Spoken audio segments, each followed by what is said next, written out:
Danger Dolan. From stealing Einstein's most precious possession to marriage that goes beyond death, we count 15 of the most bizarre ways people have used a corpse. This will contain images of dead people, or at least parts of them, as well as some pretty gruesome tales, so if you don't want to see or hear that kind of thing, you've definitely clicked on the wrong video. Number 15. Albert Einstein is easily the most famous scientist in modern history. During his time, he was also highly esteemed for his amazing breakthroughs in science, but he knew this would cause a problem. He knew that if he didn't specify otherwise, people would study his brain when he died, so he left specific instructions for it to be burnt when he died. The person in charge of his cremation ignored this remark, lied about it, then said he wanted this to happen and studied the crap out of his brain. But as Einstein predicted, the physicality of his brain wasn't even that special, relatively speaking, of course. That's punny. Number 14. Shrunken heads. Headhunting has been a pretty common practice for a while now, not only in tribal colonies but also with the Vikings. But only the Jivaroan tribes from the Amazon actually partake in the act of shrinking their victims' heads. The shrinking is done by removing the skull, putting seeds in the eyes, and sewing and pinning the eyes and ears. Then they boil it in tannin-rich water, dry it out with hot rocks and sand, then rub it with charcoal ash. The reason they put charcoal on it is to prevent the soul of their victim from escaping. Kinda like Pokemon for human souls, which regardless of your beliefs is a pretty fucked up thing to want to do. But I guess you gotta do something to stop angry ghosts from flying around, rattling the dishes and shit. Number 13. Launched into space. Now, I don't know about you, but getting my corpse launched into space sounds pretty badass. I don't even think that's weird, but I'm a big fucking weirdo, so I digress. The strange thing NASA did with corpses, or cadavers if you're fancy, is to use them to figuratively crash test their in-development rocket designed to explore space. The former owners of said corpses donated their bodies to science, so it's all legal and stuff. No Jeffrey Dahmer stuff going on here. Unless astronaut ice cream's made out of people, but that's besides the point. They also used some mannequins alongside the corpses, cause why not? And the test flight ended successfully after orbiting the Earth twice. Man, that would have been a good opportunity to just scare the shit out of the press, invite them over to interview the astronauts, and have a bunch of corpses and mannequins tumble out of the rocket. We told you we needed more funding, look what happened! Number 12. Eat a brick. The plague was a pretty big deal in the Middle Ages, as was the fear of the unknown, and scientific knowledge wasn't exactly great, so people tended to be pretty superstitious, to put it extremely lightly. Long story short, some Italian researchers found what they believed the ancient Venetians believed to be a vampire amongst the huge amount of plague victims. When you think of making a vampire stay dead, you think of a stake through the heart, but this predates modern vampirism, so instead they believed that you needed to remove the shroud, aka bacteria that caused the mouth bleeding beyond death, and shove a brick in its mouth to stop it from rising again. Number 11.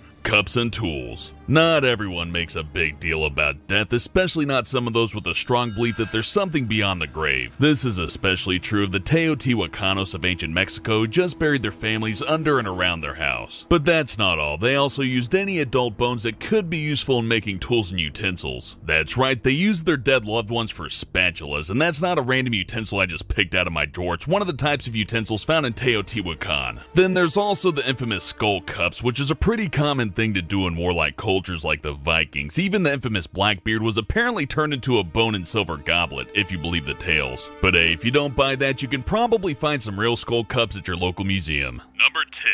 Paranormal mishap. There is yet to be any solid proof of an alien. There's been plenty of different attempts at proving or justifying their existence through science, and many more attempts of looking for them among us as part of a conspiracy or just wishful thinking. Well, one group had claimed they'd found proof of your classic gray alien that everyone had been looking for. They made a big ruckus about it and charged people in minutes to see it in person or to see it online. But before the reveal took place, Tony Bergili, as a big part of the event, issued an apology saying it turns out it was a mummified corpse of a Native American child who died a long time ago, claiming he was duped and that he felt bad about the whole thing. Number 9.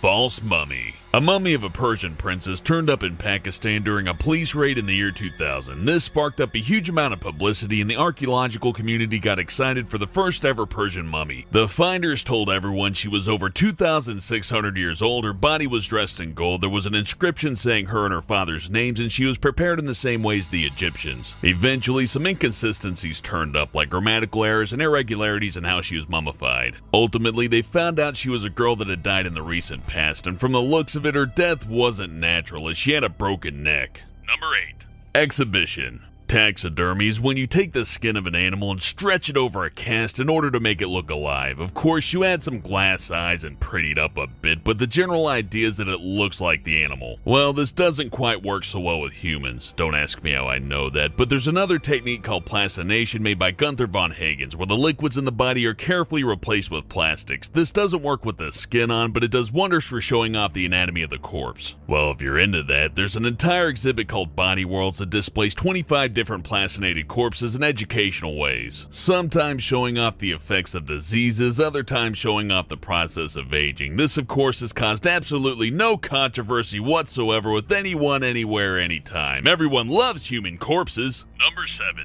How he died. The Shroud of Turin is a sacred Christian artifact that the church believes to be the burial shroud of Jesus, and it's been the subject of a lot of debate regarding its authenticity and, in one case, how Jesus spent his final hours. Frederick Thomas Zugaby. There's no way I pronounced that last name right. If I did, that's hilarious. Anyhow, Mr. Zugaby used the shroud to study how Jesus died, but he didn't only use the shroud, he also got volunteers in and strapped them to a cross. Of course, with a last name like Zugaby, you know he didn't stop there. He also used corpses and did a more authentic replication of Jesus' crucifixion. Now I'm kinda worried about making fun of the guy's name. I don't want to get nailed to a cross. Use my corpse for something else, like a spatula. That's fine. Number 6. One last snap. When photography was made cheaper than portraiture in the Victorian era, a lot of the lower classes ended up getting their chance to get their likenesses preserved beyond their own mortality. But some people took this idea to the next extreme, deciding to take pictures of the recently departed all dressed up and seated carefully, all nice and pretty. Sometimes there are attempts to make them look lifelike. This was more common with children, as infant mortality was still incredibly high, with no small thanks to the fact that most Victorians believed that smell and not germs is what spread disease. So as long as a corpse doesn't smell bad, feel free to play with it all day long, and make sure to take your baby and rub it all over your dead grandma. It's fine, it smells alright. Number 5. Mummy medicine. Speaking of the crappy medicine of yesteryear, mummies had a really hard time with it all. The frankly arcane aspects of medicine had many of them suffering well beyond what they should have to endure. For some reason, people thought it was a good idea to grind up Egyptian mummies and turn them into a medicine. The reason for this is that they thought the bodies turning black was caused by a large amount of asphaltum. Obviously, the blackening was caused by the process of decay, and besides all that, asphaltum has no medicinal property, so they were just snorting mummies for nothing. Number 4.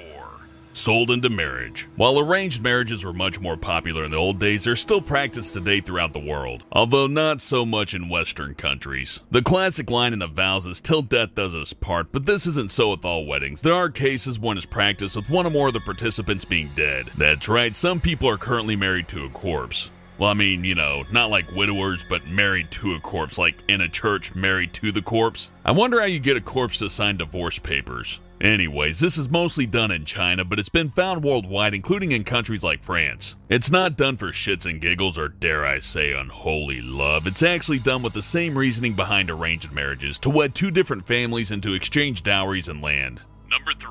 Frankenstein. You probably groaned inwardly when you heard me say that name, just waiting with dread for me to get it wrong. Well, I read books. I know Frankenstein was actually the beloved puppy of the scientist, not the scientist himself. Anyways, on to a more serious topic. George Forster was found guilty of killing his wife and child. Although later examination of the trial deems it unfair, he was sentenced to death by hanging. After his death, his body was given to the scientist Giovanni Aldini for experimentation. Aldini was interested in something called galvanization, which he applied onto Forster.